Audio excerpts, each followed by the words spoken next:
Good evening, students. Today I have got various mails in which the students have mentioned about their doubts in verbs actually. Some of the students are not able to understand this portion, verbs of incomplete predication. So I have decided to make a video in which I will mainly cover this portion. So without wasting time, let us get started. See, in verbs I have covered first defining means definition of verb. Thereafter I have covered kinds of verbs, main or auxiliary verb. Next, what are the objects of verbs? Direct object, indirect objects, transitive and intransitive verbs, and detransitive verbs as well. Okay, but here there is another term, that is verbs of incomplete predication, that we have to understand first. See, I have written two sentences. Try to read this first. Okay, the first one, the child clapped, and the second thing is the child was. Okay, see, both of the sentences have their intransitive verbs.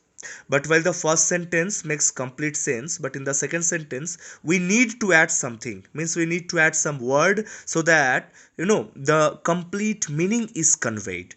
So we have to add anything. Maybe the child was angry or annoyed, something else like that. Okay. So this is the case of verbs of incomplete predication. So what might be the definition? See, an intransitive verb that needs another word to make actually a complete sense. As you have seen here, the child was, that is the intransitive verb, and this intransitive verb requires another word to make a complete sense. Which word? Like annoyed, the child was naughty, angry, whatever, any adjective can be used over there. Okay, so what might be the definition? The definition is an intransitive verb that needs another word to make a complete sense is known as as a verb of incomplete predication. And that particular word that is added to it, like angry, annoyed, whatever, the particular word that is added to it is known as the complement of the verb. I hope you have understood properly. So there are some important points I have included here. First thing is be verb. Be verb means is, am, are, was, and were. Okay, so they can be used as incomplete predication. I will give you some more examples so that just you will be able to cover the portion very well. See, next thing is appear, seem, and become. Okay, so these verbs also can be the verbs of incomplete predication. See, if I use the sky became, so this sentence has no sense. Okay, but if I say the sky became dark, now it becomes a complete sense. So here dark, this particular word is the complement. That particular word is the complement here. And in some other context like feel, look, grow, turn, smell, okay, fall, prove, keep, etc., they can also be used as the verbs of incomplete predication. Look at the following examples, uses of the verb feel. See, I have mentioned one sentence, I felt a severe pain in my stomach. So felt is the which verb? Here felt is the transitive verb. Why so? Because I have already added one severe pain, and that is the object. Probably you know that the verb that has its own object to make the sentence a complete one, so then particular word is known as object and the particular verb will be known as transitive verb. So here feel or felt, the past tense of feel is felt, this verb is transitive verb. But see the second sentence, all living things can feel. Okay, here feel is the intransitive verb.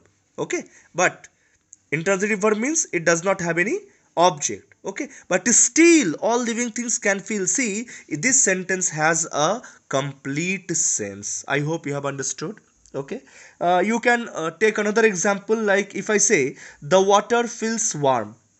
The water feels warm, so here feels, right? And this particular verb needs one word, warm or something else, to make it a complete sense. So here feels is the verb of incomplete predication, and warm that I have mentioned in the sentence, that is the complement of the particular sentence. All right, so this is the case of verbs of incomplete predication. I hope now there is no doubt. Okay. So moving ahead, we have another thing, that is objective complement, or object to the complement. What is objective complement?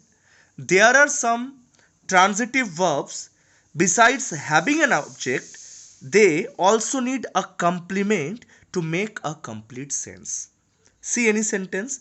If I say they appointed Rahul captain, so here you can see appointed is a verb.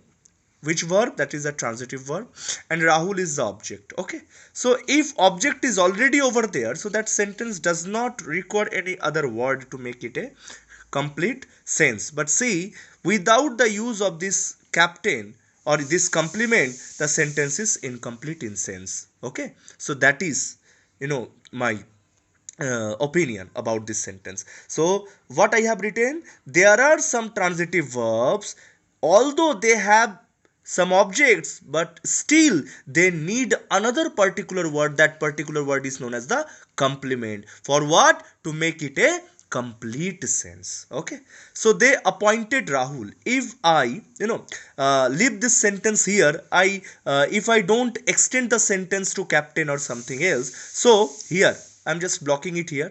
Okay, see, they appointed Rahul. Do you really think that this is a particular, or this is a sentence of having complete sense? No, not at all.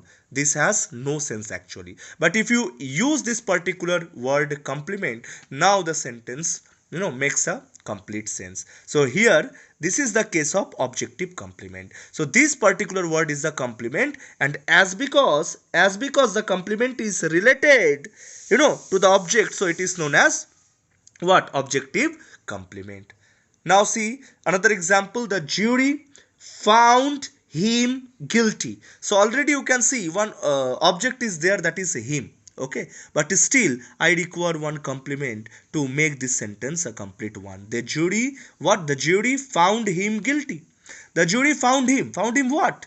If I block here, if I do not extend the sentence here, if I do not use this complement, so you can easily say, no sir, this is not a complete sentence. To make it a complete sentence, we need this complement. Okay, so this is the case of, though this is a transitive verb and it has its own object, but we require some complements to make it a complete one. Okay, so this complement is known as the objective complement. What is the reason? Because the complement is related to the object, and that is the reason why we consider this complement as the objective complement. I hope now the concept is clear, very clear to you.